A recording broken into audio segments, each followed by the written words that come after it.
My previous video shows you how to remove the light. So right here it's already has the HID in there, so I'm removing it, remove the clips. Measuring it, make sure everything looks good. It looks like it fits nicely, but when the SUNPIE is actually round, while the original it's has a little ridge at the end, which fits perfectly in this that little black bezel, whatever the hell you want to call it. So after you put it on, put a little clip on that red wire. That's for your daylights. On this one, they're blue. I just chose that blue just because it matches the speedometer and all that stuff. The brown with black is the one that's a positive. Obviously, the black is negative. You're just gonna connect the brown one. Measure it, make sure it fits right. It took me a while to really get it straight because, like I said, it's not meant for this.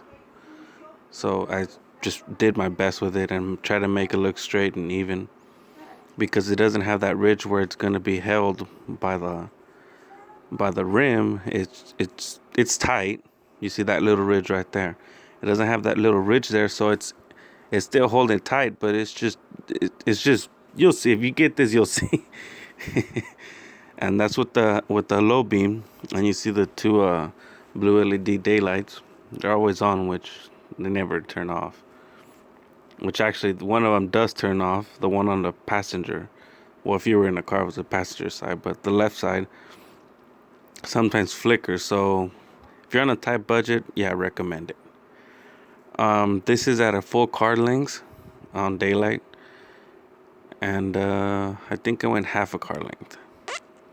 It looks pretty cool in daylight. That's half a car length, and I think I have the high beam on as well on the next one. It looks pretty nice on the daylight. It looks high, but then you notice that little square in the bottom, and that's the only light you really get. The side lights, it's supposed to be 30 degrees. There goes the night. You see that little square? That's pretty much what you get.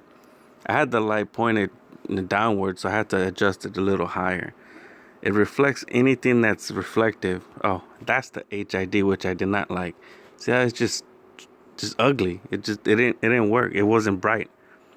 So that's how I took it off. I prefer that at least. At least I can see what's in front of me. And that's the low beam at night. Wait, no, that's the high beam actually. Anything that's reflective, you'll see it. But if you're on a tight budget, didn't get it. This is a SUNPIE daylight, Daymaker or something like that, whatever the hell it is. And I got it for about $70. Like I said, I was on a tight budget, so that's what I had to work with. If you got the money, by all means, please try the $300-$400 one. I'm pretty sure it's a lot better than this. You won't have that LED light flickering like mine is. Well, mine doesn't even flicker, it just turns off. I have to tap it and then it turns back on. I'm happy with it for what I paid for. But when I get enough money, I will change it. But then at the same time, this